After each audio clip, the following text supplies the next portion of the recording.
thought was watching mighty close. Yeah.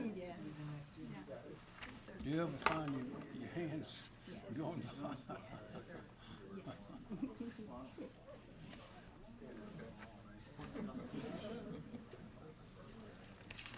Bring 'em on in. Everybody good? Ready to roll?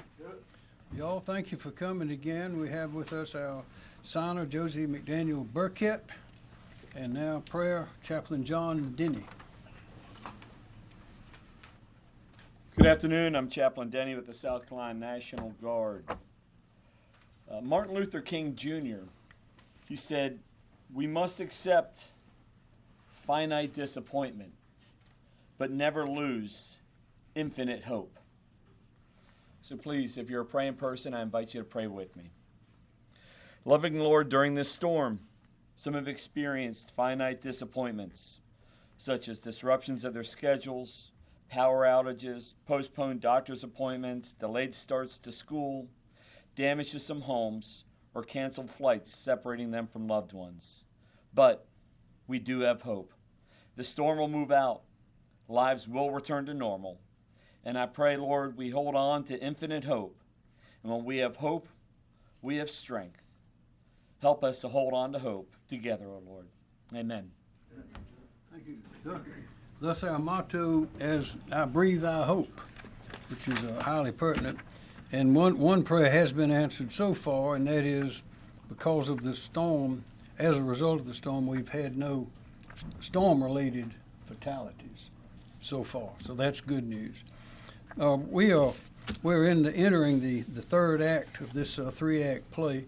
The first act was down in the Low Country, starting with Beaufort and Jasper and on up to Charleston, and then the storm went out and has come back into the PD and into the Grand Strand and heading all the way up to Dillon and up in those parts. And soon it will be entering the third act, which is the rains are gone, but the flooding, the river flooding will take place. And there will likely be a lot of that. We don't, of course, have precise information, but we know we had a lot of flooding in 2015 and also 2018. And it does not look like it's going to be that bad right now, but it still will be difficult in those areas that experienced it before, particularly around the PD and the Edisto rivers, which are expected to crest this weekend. And I want to emphasize again that even though it's not raining, the wind's not blowing, there's still a lot of danger from this moving water. And where you see it ponding, that doesn't mean it's clean and that the children are supposed to play in it, because there's no telling what's in it from all the overflows. There's a lot of danger there. And again, don't drive on roads, don't drive on water in roads, because there's a lot of danger there as well. But I want to thank everybody for their cooperation. Team South Carolina has really come through. We know the work's not through yet. And after the flooding's over, then we'll have a lot of cleaning up to do. But I want to thank all the citizens for their participation. They were listening, watching, paying attention. They were being smart, they were being safe, and they were being good neighbors, and it has worked. So with that, we'll have probably our last session of formal reports like this, unless something changes. So, John Quirello. Thank you, Governor. After making landfall near Bulls Bay, South Carolina, around 2 a.m. this morning, Debby is now located about 55 miles east-southeast of Charlotte, which is pretty much right on the state line, and has wind speeds of 40 miles per hour. I'm happy to share that Debby has increased its forward speed to 10 miles per hour and should lift into North Carolina shortly. However, we have ongoing flooding concerns and rising rivers that we still need to contend with. The highest winds associated with Debby's landfall today were 48 miles per hour at North Myrtle Beach, 47 miles per hour at Spring Maid Pier, 45 miles an hour at Fripp Island, 44 miles an hour at Marlborough Airport, and 43 miles per hour even well inland at Rock Hill. While gusty winds could persist today, gusting as high as 20 to 30 miles per hour, even up to about 40 miles an hour closer to the Charlotte area, they should be diminishing through tonight and into Friday as Debby departs. Bands of heavy rainfall developed yesterday and have continued into this afternoon, mainly impacting the northeast portion of the state, including the PD, portions of the Charleston Tri-County area, the Catawba region, and the northern and eastern Midlands. 24-hour rainfall in these areas generally range from 4 to 7 inches, with the highest totals including 7 inches at Lynch's River in Florence County, 6 to 6.5 inches at Aner and Laurus in Horry County, as well as in Mullins in Marion County, and even just over 6 inches in Rock Hill in York County. This rainfall has been sufficient to produce localized flash flooding. The flash flood threat could persist into tonight as outer bands from Debby continue to impact the area. The next phase of the event will be the considerable rises on area rivers, with many across the eastern part of the state expected to reach moderate flood stage and a few possibly major flood stage. Fortunately, we are not expecting rivers to reach the levels that we saw during Hurricanes Matthew or Florence, as the governor mentioned, but there is particular concern for major flooding on the PD at Chirraw, PD at PD, Little PD River near Gallivant's Ferry, the Edisto River near Givens Ferry, and the French Quarter Creek near Eugee. Some of this river flooding, especially on the PD, will be long-lasting. The National Weather Service is working with DNR, SCEMD, other state agencies, and local authorities to assess the risk to communities along these rivers. So please continue to follow advice of local officials and avoid flood waters. Forecast information, as well as the latest river forecasts, are available at weather.gov. Thank you, Governor. Thank you very much. Kim Stenson. Thank you, sir. Kim Stenson with the State Emergency Management Division. The State Emergency Operations Center, where we're at right now, remains at OPCON 1, which is our highest level of readiness. Priorities here haven't really changed too much since yesterday, supporting local shelter and possible localized evacuation operations, maintaining transportation lifelines, and planning for possible riverine flooding, especially in the PD area and along the Edisto River. We'll also be supporting damage assessment operations, and I'll talk a little bit more about that in a minute. We continue to communicate regularly with the local emergency managers across South Carolina to ensure resources and assistance are being deployed where they're needed the most. Our teams are ready to respond to any developments as Debby continues to move away from our state, including the recovery support. Right now, 6 counties are OPCON 1, which is our highest readiness level and is down from 11 yesterday, and 16 counties are at OPCON 2, which is our enhanced readiness level, and we expect that to move around over the next couple of days. County focus includes sheltering and possible rescue and local evacuation operations. Damage assessments are being conducted today in Bamberg, Berkeley, Charleston, Colleton, Dorchester, Florence, Jasper, Marion, and Orangeburg.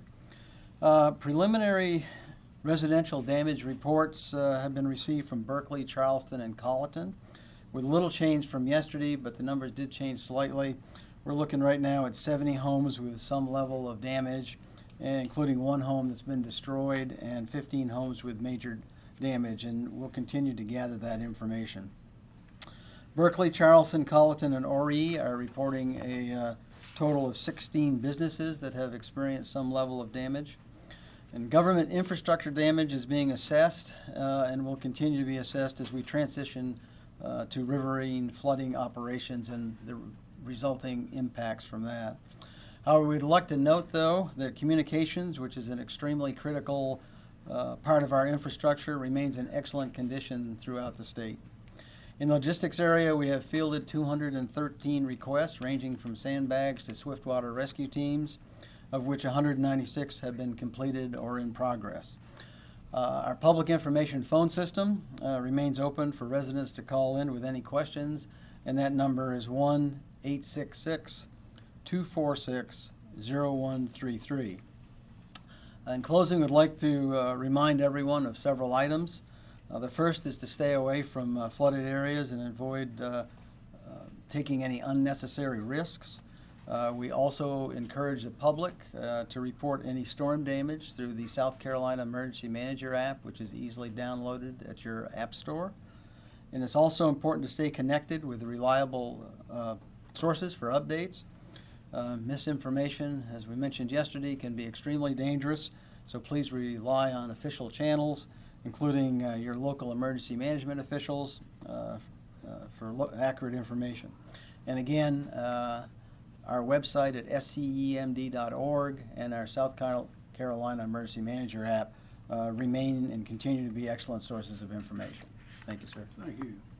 Now, Brett Howard, who's our federal coordinating officer. And early this morning, we had a lengthy visit from Robert Salmon, who is the regional administrator of the Federal Emergency Management Administration. And we appreciate the very full and active support. You're welcome, Governor. It's a pleasure. Like I said many times, it is a real pleasure to be here in South Carolina and work with this great state. As you've heard, the shift is shifting a little bit. The governor referred to being in Act 3 on the flooding, and we still stand here to support the state with whatever resources they may need. In the background, getting ready for the final act, the long term, the long piece of this is the recovery. And so we'll be starting to roster and get ready for the state's request for joint preliminary damage assessments and help the state move to the recovery process as soon as they're ready. Right, we're not going to get ahead of the state. But we're going to be ready when they ask. That's all I have, Governor. Thank you. Thank you. Major General Van McCarty, National Guard. Yes, sir. Thank you, Governor. South Carolina National Guard continues to support the state in response to Tropical Storm Debby. We currently have about 450 soldiers still on duty. We have 66 high water vehicles that are deployed along the coast, with the bulk of those up in the northern part, 36. In the central, we have 26, and we're going to keep 4 in the southern area just to be able to respond to any needs that we may have with flooding on the Edisto. Still have debris clearing teams that are deployed and available, and 2 of our L&O teams are still supporting the counties. Nothing significant to report on our aviation capability. However, the skies seem to be clearing, and we should be able to support flight operations now from Georgetown south if the situation did occur. We're continuing now to evaluate the storm, determine what the needs will be, and we will begin to demob soldiers as quickly as we can. Many of these are traditional M-Day guardsmen that left their homes, they left their jobs to come and serve, and we want to start to redeploy them back to their traditional lives as soon as we can. Thank you. Thank you very much. Secretary Justin Powell, Department of Transportation. Thank you, Governor. The men and women of the South Carolina Department of Transportation continue to work around the clock in response and repair for Tropical Storm Debby. Because of the heavy rains that have been falling in the PD as well as in the Charlotte suburbs, our number of road closures are now at 111 statewide. That number will continue to change as this storm moves out. I'm happy to report, though, since the storm has begun, we have reopened 69 roads across the state that were closed due to the storm. Our focus right now in the Low Country and in the Midlands is really on assessing and repairing roads that were damaged during the storm. And we will prioritize that based on focusing on our primary routes first and then our secondary roads later. In the PD, as this is an active storm, we're actively engaged in response and preparing for any flooding. We have 18 assistance crews that are ready to move into the PD if necessary from the upstate to assist our personnel there. This has been a long event, so encourage motorists again to slow down, encourage them to avoid floodwaters, and if you find a DOT crew, a utility crew, a local public works crew working on the side of the road, be sure to slow down and give them the space that they need to do their jobs. Thank you, Governor. Thank you. Director Robert Woods, Department of Public Safety. Thank you, Governor. Rob Woods, South Carolina Department of Public Safety. With regard to our calls for service, what we're finding is they're trending back towards normal. On Tuesday, we were at 640 calls for service, and again, those are primarily from collisions, disabled motorists, and blocked roadways. We were at 640 on Tuesday. On Wednesday, we're at 537, so a little bit more than 100 below where we were. So again, we're moving back towards normal, and we would expect to be there by tomorrow morning. That said, we have 239 state law enforcement personnel from our Highway Patrol Division, State Transport Police Division, SLED, DNR, and Triple P still assigned to the Traffic Incident Response Mission on day shift today.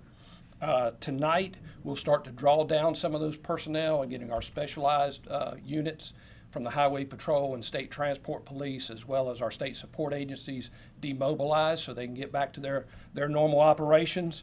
We will tonight maintain 125 law enforcement personnel on the line patrol mission in the impacted area from the Midlands to the coast, so there'll still be 125 total out this evening. And as we go back to normal operations tomorrow for DPS, we'll transition into support for SLED and post-storm law enforcement missions, and in the PD specifically, we'll have 46 of our personnel assigned to support SLED if needed.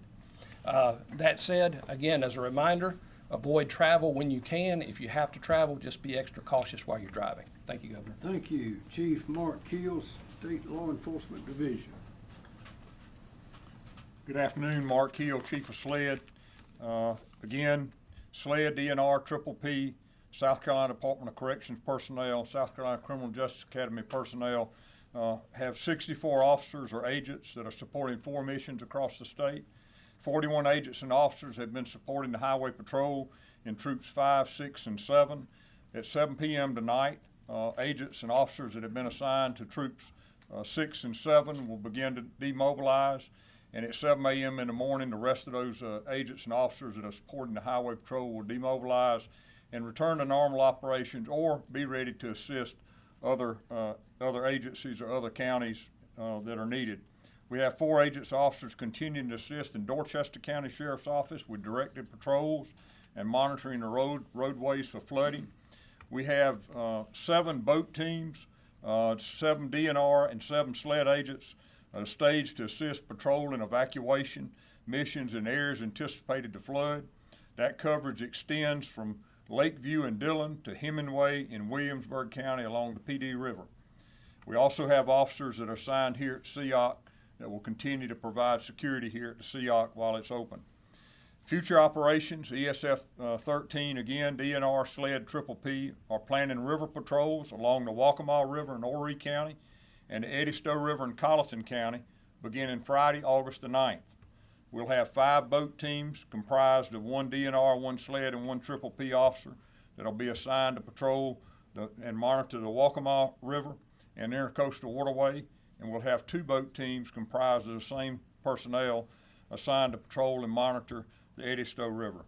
Our aviation assets are available and ready for any damage assessment or rescues, and I will tell you that I've been in touch with all the sheriffs in the PD area of the state as we continue to monitor the rainfall in the upstate and see what the rivers are going to do, see how those areas are going to deal with the amount of water that's coming down from North Carolina. We will continue to monitor that, provide resources to those sheriffs and those local government agencies in those counties. And we're also at this time reaching out to counties in York, Lancaster, Chester, and those further around where we're starting to see these heavy rain bands continuing in the upstate of South Carolina. Thank you. Thanks, Chief. Conley Ann Ragley, Department of Social Services. Thank you, Governor. Good afternoon, South Carolina. I'm Conley Ann Ragley with the Department of Social Services.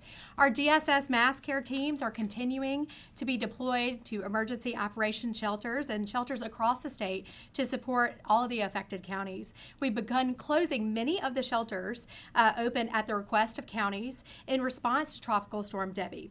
Our current census as of 1:30 p.m. today includes 8 total shelters that are open with a total census population of 22 citizens. As a reminder, DSS operates these shelters at the request of county operations, and our DSS professionals staff these shelters in coordination with the Salvation Army and the American Red Cross. We will continue to monitor situations and as counties request shelters to be closed, but at this time we have no further updates. Thank you. Director Myra Reese, Department of Environmental Services. Thank you, Governor. Good afternoon. The priorities at the Department of Environmental Services remain the same. We're staying in very close contact and coordination with our local emergency officials. And I wanted to give you a few numbers and just current status of where we stand with some of our dams, water, wastewater, and coastal impacts. First, beginning with dams, no issues were reported overnight. And we still are only aware of one breach of an unregulated dam. I think there was one that was mentioned may have breached a second unregulated dam. No impacts to roads or homes, but we're trying to verify that. I believe that one was in Florence. But yesterday I mentioned that we would begin our post-storm assessments of dams on Friday. Our team at Department of Environmental Services, our dam safety program folks were very anxious to get out in the field today where they could safely do so. So we began those post-storm assessments of high and significant hazard dams in the state, including some of the pre-storm assessed dams as well. So we identified about 61 or 62 dams. As of 1:30 this afternoon, we have completed about 40 of those post-storm assessments, and I'm happy to report that no urgent or very concerning issues were identified in those post-storm assessments. As far as coastal impacts, beginning tomorrow, our Bureau of Coastal Management will be deploying teams to some of the known erosion hotspots along the coast to assess damage, including damage from the tornado that hit Edisto. These hotspot areas include Garden City, Isle of Palms, and Sullivan's Island. There also may be some impacts that we're not aware of, and we'd like to encourage residents along the coast to use our My Coast app to submit photos to us of beachfront damage. A special message to citizens who have private wells, especially those that are in the PD and low country area where your private well may have been impacted by floodwaters. Please contact our private well hotline for guidance on information on how you can disinfect your well and how we can help you get the well tested and offer any assistance that we can. That number, that private well hotline number, is 1-888-761-5989. That number again is 1-888-761-5989. In closing, just briefly mentioning drinking water and wastewater facilities, we had one advisory in Berkeley County. It impacted probably about 100 residents, and the water system did a remarkable job going door to door to notify folks of that advisory. We should have some testing done, and that advisory lifted very soon. That's the end of my report. Oh, thank you very much. Director Emily Farr, Labor Licensing and Regulation. Thank you, Governor. It's a good day for South Carolina when we get toward the end of an emergency event, and I don't have a lot to report on our search and rescues. But we are all very thankful for all of the capability, the collaboration, and the support that we have for our South Carolina search and rescue teams, as well as our partners from other states and with FEMA that have been here through the duration of the storm with us. These teams have been mobilized and ready to respond throughout this entire storm, and at the height of the mobilization, we had 414 personnel ready to deploy and respond as necessary. In the days ahead, as flash flooding potential decreases, we will be releasing the out-of-state teams and releasing them back home. But that's not to say that we are not ready to respond to any flooding that may occur in the PD area if response is necessary. We have our extremely capable South Carolina state teams, that's South Carolina Task Force 1, as well as our regional task force teams that will be here and will remain to be deployed or to ready to be deployed to the PD area and the northeast region of the state if needed with potential flooding. Thank you, sir. Thank you. Director Andrew Bateman, Office of Regulatory Staff. Thank you, Mr. Governor. Andrew Bateman, South Carolina ORS. We continue to be in frequent communication with utility representatives. As of right now, we stand at approximately 7,899 storm-related outages. The utilities are working diligently and around the clock to restore service as it is safe to do so. Thank you, Mr. Governor. Thank you, sir. Are there any questions? Yes. Yes, sir. Governor, directed towards Director Reese, you mentioned that 62 dams began post-assessments, and so far 40 have been checked. Is that correct? 40 of those, is that within the Midlands or the Low Country? There's probably about 8 counties. We identified those 62, number one, that those are areas we can safely go ahead and start the post-storm assessments. But we also looked at the total rainfall amounts, and it was a combination of hazard dams and significant hazard dams as far as classifications.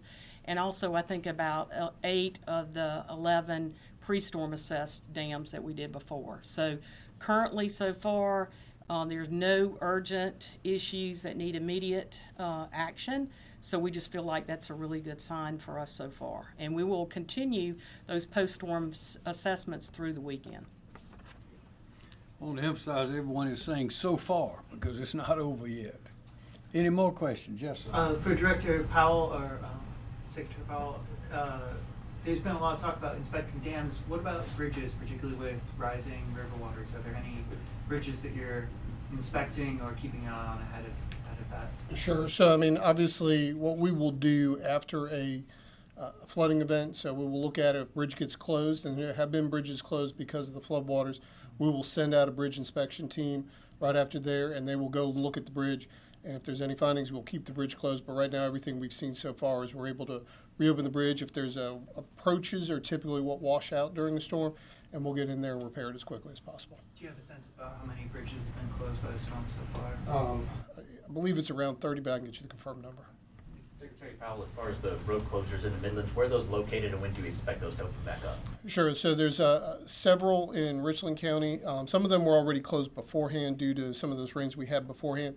Where I would say the predominant number of closures we have right now are still in Jasper County, Colleton County down the lower half of the state. Now we're seeing a number of them in the PD, Florence, Dillon, Marlborough counties, and then a few up in York County as well. So it's across the state, and it's really just where those heavy rains are falling. Another question. Yes, sir. For Director Reese, again, you mentioned that DES was looking into a potential issue at an unregulated dam in Florence. Do you have any more details on that? I don't. The staff are en route to go check that out. But here again, the report that we received was, and it makes sense, it's unregulated. So there's no risk to property or roads. So we're just going out there to verify if something else was going on with the dam that might inform us our expertise moving forward. And you mentioned that the department was looking to continue these kind of post-storm exams through the weekend. Do you know how many dams y'all are looking to inspect? There are going to be hundreds. And it all goes back to just the significant rainfall, and that's a very important trigger for us.